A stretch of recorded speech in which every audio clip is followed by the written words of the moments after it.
Americans eventually do the right thing. I think Winston Churchill said that, after they've tried everything else. And Dave was spot on when he talked about the fact that, it's a messy thing. I like to point out that, the plan that they hatched in 1776 and 1789 was not an immaculate conception. It had some flaws, and those needed to be worked out over the history of the country. They were some major flaws, as we all know. Hello, and welcome to Vet Our Democracy podcast, created by us, the nonprofit, nonpartisan, pro-democracy group, We the Veterans and Military Families. In this series, we explore what it means to be a citizen, what veterans and military families can do in supporting and defending our Constitution following military service, and how you can get more involved to help create a more perfect union. We're all in this democracy thing together, and it's important to know our rights and responsibilities. As citizens, we need to know how our government is supposed to work so we can engage patriotically and positively to bring about the best version of America. If you care about America, democracy, baseball, mom, and apple pie, then this is a podcast for you. Joining us today are two special guests, retired Navy Admiral Steve Abbot, who served as the Deputy Homeland Security Advisor to the President from 2001 to 2003, and retired Marine Corps Colonel Dave Lapan, who served as the Press Secretary and Deputy Assistant Secretary for Media Operations for the Secretary of Homeland Security in 2017. Ellen, take it away. Welcome, David Lapan and Admiral Steve Abbot. We are so thrilled to have this conversation. I'm especially thrilled to have this conversation with you. I am a former New Yorker, an expat New Yorker who was living in New York City on 9/11. And then I was a young researcher at the Council on Foreign Relations in 2002, 2003, studying terrorism and sort of working with military fellows. And I can remember very deeply the Department of Homeland Security being created by President George W. Bush and understanding very deeply why it was important. It was established by law on November 25th, 2002. And it combined, of course, 22 different federal departments and agencies into a unified, integrated cabinet agency. It was obviously a response to the 9/11 attacks, but it has now become the third largest cabinet department, is my understanding, after the Department of Defense and Veteran Affairs. So again, our government doing all it can to protect its citizens. It's an honor to have this conversation with you both, who played an essential role in our country's history with creating this department, and sort of understand, working at the very forefront of Homeland Security. Would love, before I ask you our civics question, if you can both introduce yourselves and your connection to this conversation, starting with Admiral Abbot. Well, Ellen, thank you very much, and thank you for putting this together. And I'm grateful to be a participant. And I'm a little concerned about getting the civics question, so I'll start off with a little history on why I happen to be here. It's really a total chance occurrence. I don't know whether you remember the actor Peter Sellers, the comedian. He made a movie called Being There. He was actually the gardener at the White House, and he happened to be around when there was a discussion, and someone said to him, "What do you think?" And he said, "There'll be growth in the spring." So they brought him into the White House, and he became a senior official. That's essentially what happened to me. I was doing a study at the White House in the summer of 2001 on WMD terrorism, and I happened to be there on 9/11. And when Governor Ridge was brought, when he volunteered to leave his governorship and come to the White House, they asked me to help Governor Ridge get started. And I did that. And after a couple of weeks, he asked me to stay on as his deputy. And as they say, the rest was history. So I spent 2 years at the White House at the Homeland Security Council and was involved in the development of the legislation that was eventually passed, as you mentioned, in November of 2002. So I'll pause with that part of the history lesson and pass it over to Dave. Well, thanks, Admiral. That's quite the origin story. My experience at Homeland Security came a bit later. I'm a retired Marine, started my career in aviation, and then spent the last 20 years in public affairs. So I served as a spokesman for the Pentagon, for the chairman of the Joint Chiefs, had a lot of great assignments both here in the United States and in deployed areas. And then General John Kelly, who I had served in the Marines with and had known for many years when he became the Secretary of Homeland Security, asked me to come and work for him as his press secretary. So I spent the first 9 months of 2017 working as the press secretary for the Department of Homeland Security, both under him and then under the acting secretary who had been the deputy, Elaine Duke. And so that's what brings me both to the conversation. Joe Plensler and I have known each other as Marines a long time, and my relationship with General John Kelly in my time at Homeland Security. So again, I'm happy to be part of the conversation. That's great. It's so exciting to have someone who was there at the outset, and then someone who is there kind of, during it's the heart of its incredibly important work in more recent years. So, okay, here's the civics question that you've all been waiting for. This is on the citizenship test. People have to answer 10 questions. There are 100 possible questions, and they have to get at least 6 of them right in order to pass. So here's the question number 31. If both the president and vice president can no longer serve, who becomes the president? So do I get to go? Yeah, you get to go. Because that's a pretty current topic at the moment. It's the Speaker of the House, and we currently don't have one. So that's a particularly timely question for the civics exam. Well, I love that you said that because you just gave me an out. I actually answered the president pro tem of the Senate, which it was wrong because that's the next in line after the speaker. But I could have just said, well, there's no speaker right now. So that's the actually correct answer. Okay, so now I'm going to ask a super hard follow-up because I was super curious about this. Which number in line for the presidency is the Secretary of Homeland Security? I would say the last because it was the most recently created cabinet position. Okay, you're 100% right. It's the last, but do you know what number that is? I do not. I'll That's hard. phone I know. a friend and ask. I know it's really hard. Okay, it's the 18th. It's the 18th. It's the 18th in line. So I just wanted you guys both to be really up on that. Okay, so along with being the most recent cabinet level agency, it's honestly one of the least understood. And there's been so many conversations about this agency in recent years and what incredibly important work it does. So I just would love to hear from both of you. First, Admiral Abbot, how would you describe how DHS fits into our whole national security system? Well, I would say that 9/11 was the catalyst for the creation of the Department of Homeland Security, but it was a reorganization that actually needed to be done and had needed to be done for many years. It had actually been studied by several commissions, the issue of how would we better organize ourselves.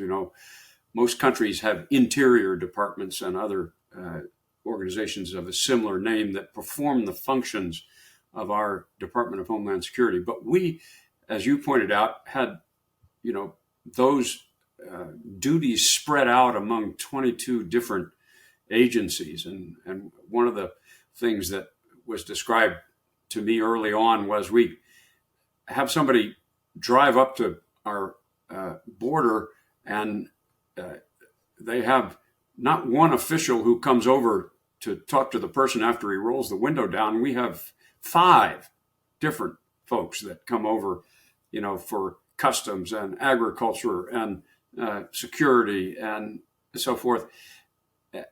It was recognized that the country truly did need to have a reorganization because it was very inefficient the way we were running it.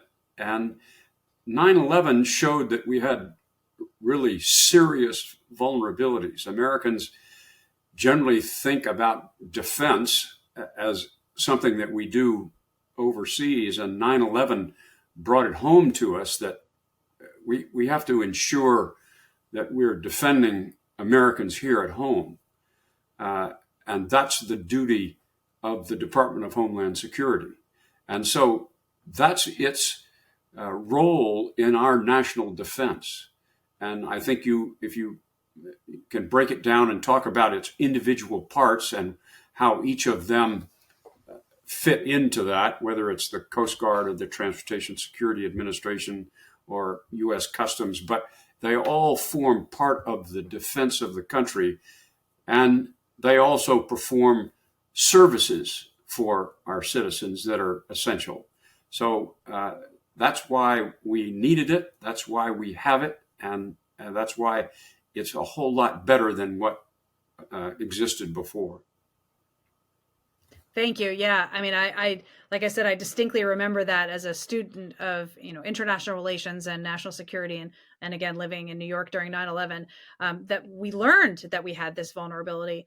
But then I would argue, as a citizen closely watching these things, that by the time, Dave, that you kind of entered the DHS world, 14 years, I guess, into its existence, DHS had essentially been a successful agency in terms of protecting us at home, and then the Department of Defense had been successful in, I would argue, taking the fight back to the enemy and keeping sort of the American populace as far away from it as possible.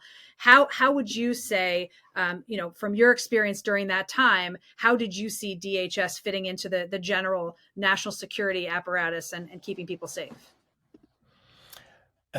Well, exactly to your point. One thing that I used to say frequently when I was at the department was DHS is the only agency solely focused on the security of the homeland. Obviously, DoD has a part that play in that, but again, it has many other roles, especially away from our borders. Again, in the military, we used to say, we always want to fight the away game, right? We want to extend our power out away from our shores so that we don't have to fight enemies here in the United States. However, DHS is mostly focused on that internal piece. But one of the things I think people may not understand is the role that that DHS does play overseas, whether it's the Coast Guard or TSA or other elements, Customs and Border Protection, for example. Also have focus outside the borders of the United States to protect things that are coming into the country. So we're not just stagnant here in the homeland and protecting our borders, but we also project out, not quite the way the Department of Defense does. But I think between DoD and DHS, you have that layered approach to defending and protecting the homeland. And so you alluded to sort of the general misconceptions of the agency and its job. And it seems like in recent years, that's become, some sort of mythology around what DHS does and what it's supposed to do. Can you both just talk a little bit about what misconceptions about DHS you've heard and you've come across, and if you have any words to dispel those? Well, I could say, Ellen, that I think the reorganization of those 22 agencies and their commencement of operations together is one of the great success stories for this country and its, administrative machinery in the executive branch. It was a monumental undertaking from the, number of individuals that were involved. And of course, some of the Transportation Security Administration was less than 2 years old. It had been formed just immediately after 9/11, but they had to hire a huge number of individuals to put that particular element into operation. And people have different views about the Transportation Security Administration, but my own is that it's been an enormous success for the country. And and it parallels what else was going on in the Department of Homeland Security, bringing all those very, very different organizations under one headquarters. A good example is the Coast Guard, which of course had migrated around in government quite a bit. I remember the story of Lyndon Johnson calling the Secretary of the Treasury when he was trying to form the Department of Transportation to let the Treasury Secretary know that they were going to move that Coast Guard over to transportation if the Secretary of the Treasury didn't have too much of an objection. Well, here it migrated again from transportation into Homeland Security, and for a different reason, by the way. The reason that Lyndon Johnson wanted it migrated into transportation is that he needed the Department of Transportation to have some more heft than it was originally envisioned to have, whereas the Coast Guard is a logical element of our Homeland Security posture, and it has worked, in my humble opinion, extremely well and smoothly in the new department. And you could go through that list of the 22 agencies, and I think there's a similar argument that they've done a remarkable job of folding in and adapting to the new department. And nothing's perfect, and Dave has more current experience than I do in this regard. But from the outside, I see the Department of Homeland Security doing a marvelous job. Thanks. Yeah, Dave, any other insights on sort of misconceptions and words to dispel them? Sure. A couple of things. One, as we've talked about, 22 disparate agencies that were all brought together under one roof to become the Department of Homeland Security. I think most Americans don't understand what that is, right? I think they have in their mind that there's this Department of Homeland Security, but they couldn't tell you what the parts and pieces are. Unlike the Department of Defense, where most Americans can tell you it's the Army, it's the Navy, it's the Marines, it's the Air Force, and now it's the Space Force. Most Americans, again, wouldn't understand where all the parts and pieces. They probably couldn't tell you that the Secret Service is part of the Department of Homeland Security, or that the Cyber and Infrastructure Security Agency is part of Homeland Security. Unfortunately, from my time back at the beginning of the Trump administration, unfortunately, a lot of the focus became on immigration. And I argued at the time that it created this misperception that instead of the Department of Homeland Security, we were the Department of Border Enforcement, which is just one of the many missions that the department has. And I think that contributes to misconceptions and misunderstandings about all the different parts of the Department of Homeland Security and how they operate differently and with different missions, but all with the same core mission of protecting the homeland. So one thing is again, improving the knowledge so people do understand what the parts and pieces of the Department of Homeland Security are and how they work together to protect the homeland. So I'll leave it there and keep going. Well, it's so interesting because, I think in recent years, and you referred to one of the kind of touch points, is we've seen people and groups and politicians on the left being frustrated at DHS for some reasons and angry and then people on the right being frustrated and angry at DHS for other reasons. And I kind of feel like that means you're doing a great job when you've got both sides, mad about overstepping or doing your job. I think that's probably a good sign. What do you guys think? I think that that's a valid observation, but I also believe that the individuals in the Department of Homeland Security have executed their duties on the missions they have been given in a truly fine and professional manner in general terms. There are certainly incidents that people can point to, but individuals who work in the executive branch are working to policies that have been set by the political element of our government. And if there are problems with what those policies are as they translate into the work that's being done, for instance, at the border, that's not to be laid on the head of those people in uniform in Customs and Border Protection.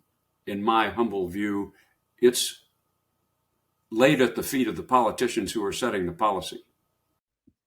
Yeah, absolutely. And, that's something we often forget. Also with our military, we've had the same issue over the years with people blaming military members for executing policy. So speaking of military members and policy and all the things, we are living in extremely volatile times, especially in this exact current moment with a new conflict developed and on the horizon. So that's abroad, but also there's incredible volatility at home. Would love to hear both of your thoughts as leaders over the years in this exact field about what the greatest threats are to the homeland, but also to the institutions and our democracy. I kind of want to see, there's two answers, right? There's what are the threats to the homeland, and then also what are the threats to our democracy and institutions. Dave, I'm going to defer to you to go first. Okay, thank you. No, it's a great question because I would start with the threats to our democracy. To me, the threats to our democracy can undermine our ability to respond to those other threats, right? And so that's the part that we really have to get right, because if we allow our democracy to crumble, if we allow our democracy, I don't know that we're in the danger of it failing, but we're certainly in the place where our democracy and our institutions are highly damaged. And in that state, our ability to respond to external threats, whether it's Russia and Ukraine, whether it's China, whether it's North Korea, whether it's cyber, whether it's terrorism, right? So there are a lot of threats out there. But what underpins it for me is the threat to our democracy. And if we do not strengthen our democracy, if we do not get back on track, those other threats loom larger than they might. I think in this current environment in which we're facing, both with the absence of a Speaker of the House, the absence of the House being able to conduct its business, puts the United States in a very vulnerable position with our adversaries. That might take advantage of what they perceive as our weakness. So to me, we got to get our democracy back in line and strengthened so that we can protect against the more physical threats that our country faces. Thanks. Yeah. Admiral Abbot. I think Dave is exactly right that the instability in our legislative branch in the House recently has been characterized by others as just delighting Vladimir Putin and Xi Jinping. I think that's right, that they see it as proof that the United States democracy really doesn't run well.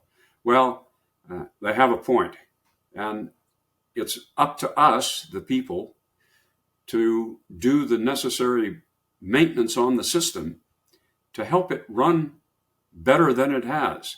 And I'm not just talking about the legislative branch here. There are plenty of, examples in the legislative branch that we know. Two recent ones are the, inability of the House to do the nation's business as it deals with the replacement of the Speaker. But I would add, for instance, the hold that's been placed on the appointment of senior military officers to their positions. Last time I looked, it was several hundred of those appointments are held up. That's an impact on our national security, and it's a flaw of our system, and it needs to be fixed.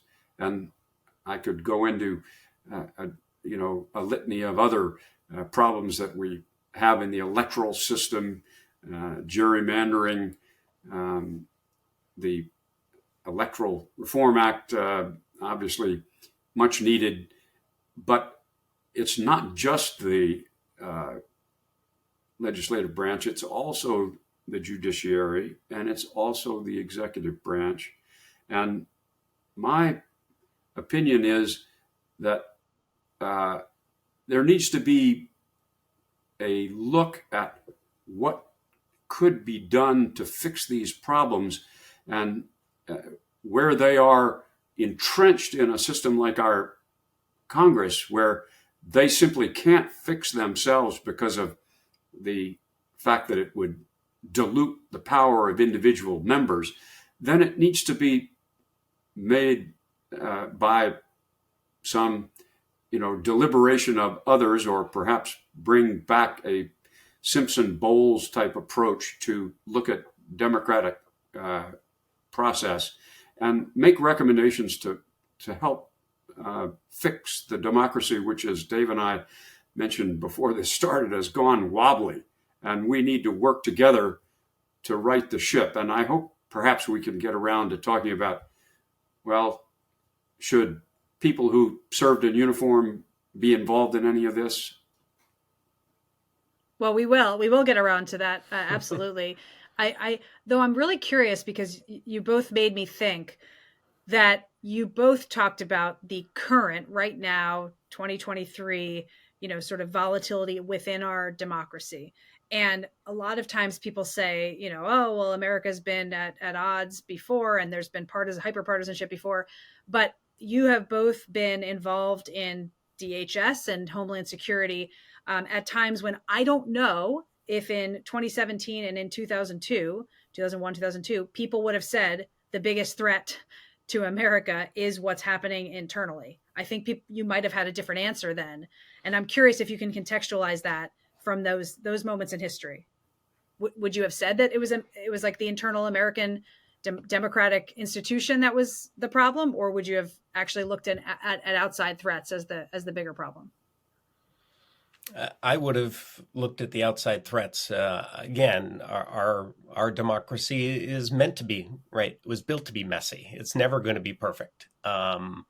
There's always going to be some level of dissension and disagreement. One of the things I didn't talk about in my bio is that I worked for a time at the Bipartisan Policy Center, right? The days, and when I was there, I would, tell people I worked there, and I would get some version of, yeah, how's that going? Because over time, we've seen this atrophy of the strength of our institutions and bipartisanship. So again, looking back in history, Democrats and Republicans didn't get along. They had arguments. They had principled arguments. But at the end of the day, they weren't attacking one another. They weren't attacking the system, right? They could have principled disagreements, but they sought compromise. I think where we are today has moved so far beyond that, that leaves us as a democracy and as a country vulnerable. So I do think we need to, again, it's not as if it's always been perfect. There was no time in history where we haven't had disagreements, but previously the disagreements were policy driven and not personal and personality.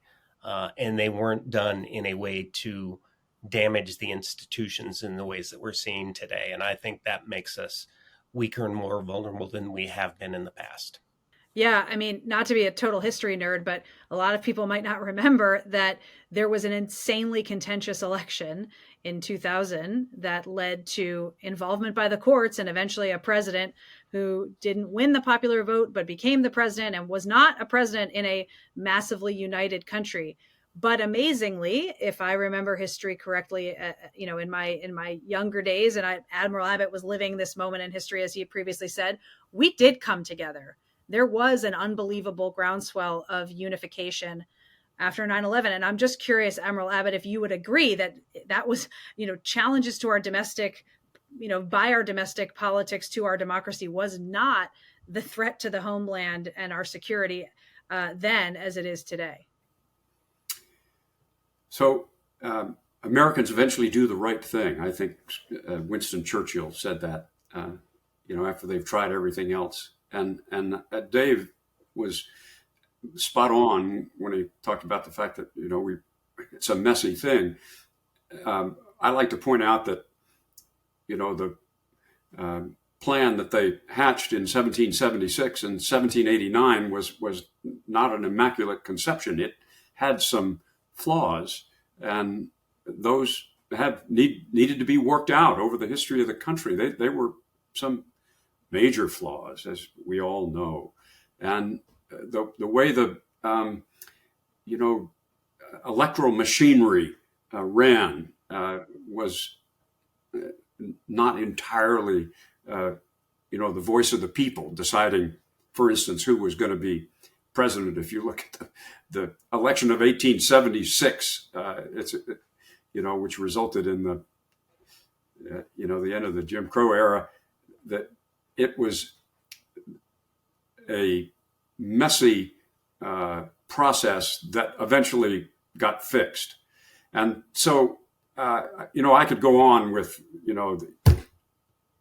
women's emancipation and, the civil rights era, so many examples where the country worked through its problems.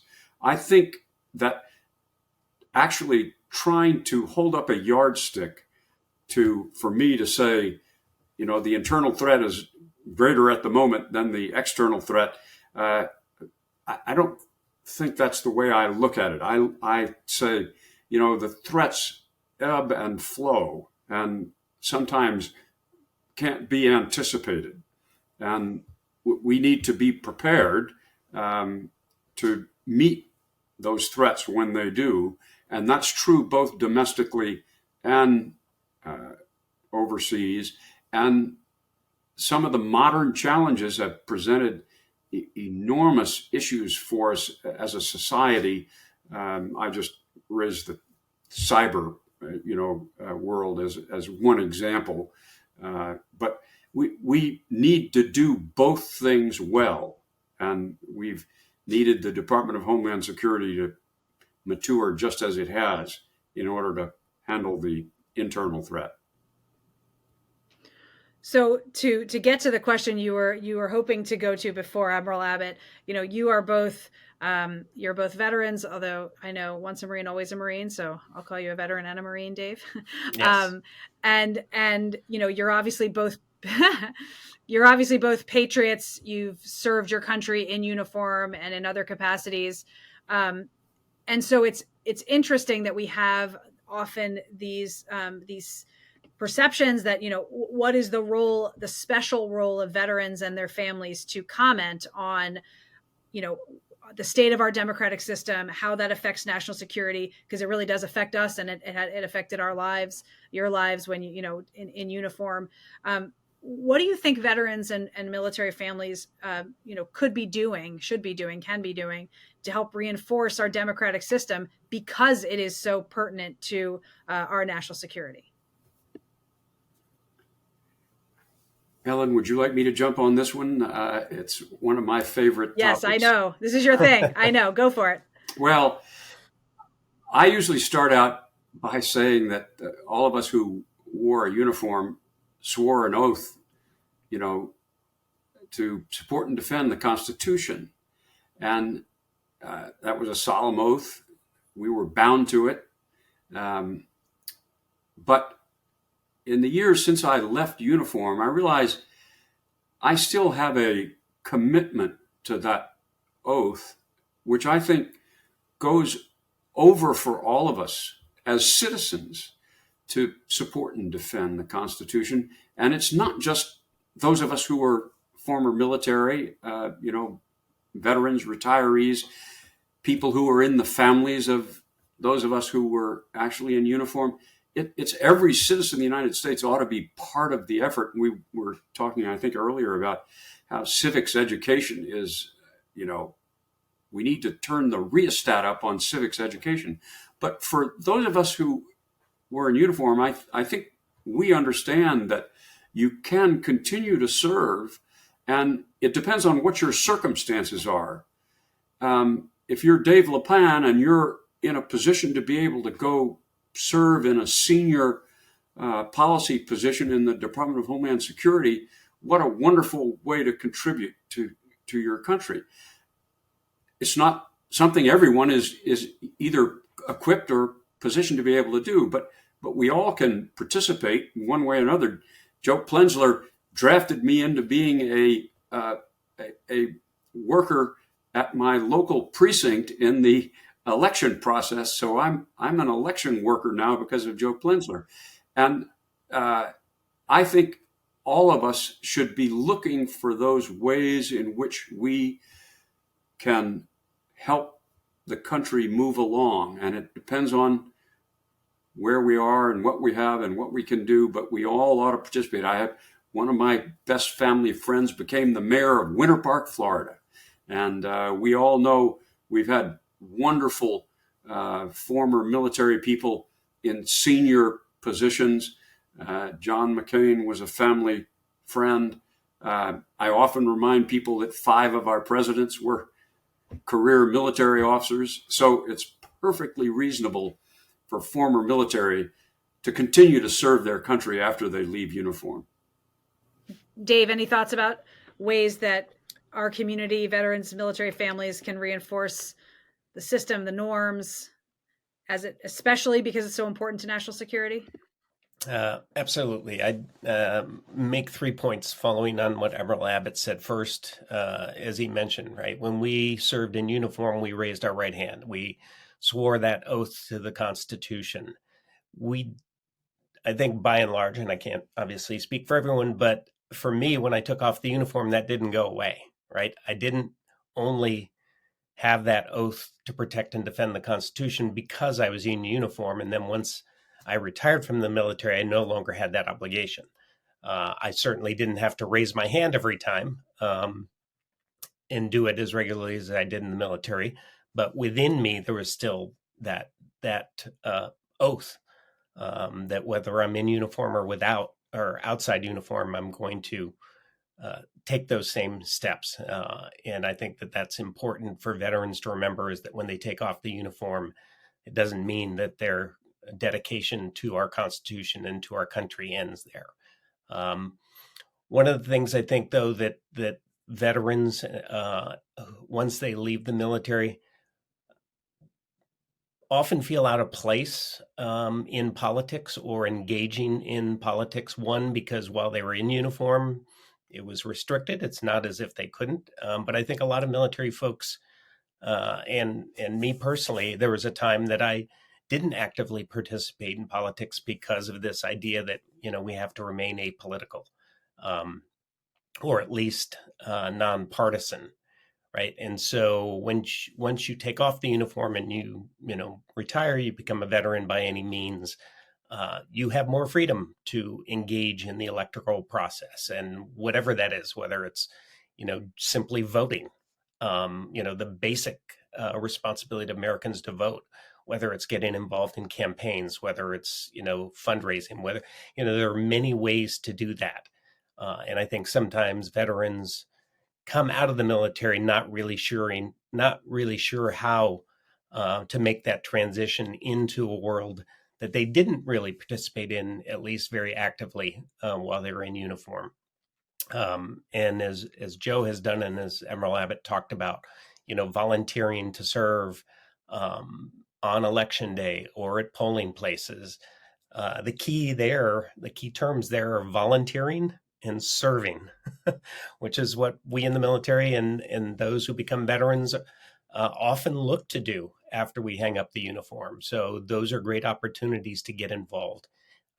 And again, I go back to the initial point that because we swore this oath to defend the Constitution, once we take off the uniform, those are very concrete ways that we can continue to support and defend the Constitution by getting involved in political activity, in voting, and by serving as voices. I mean, we've gained a lot of experience that most Americans don't have the opportunity to have, serving overseas, experience in different cultures, frankly, serving in places where democracy doesn't exist and having had that perspective.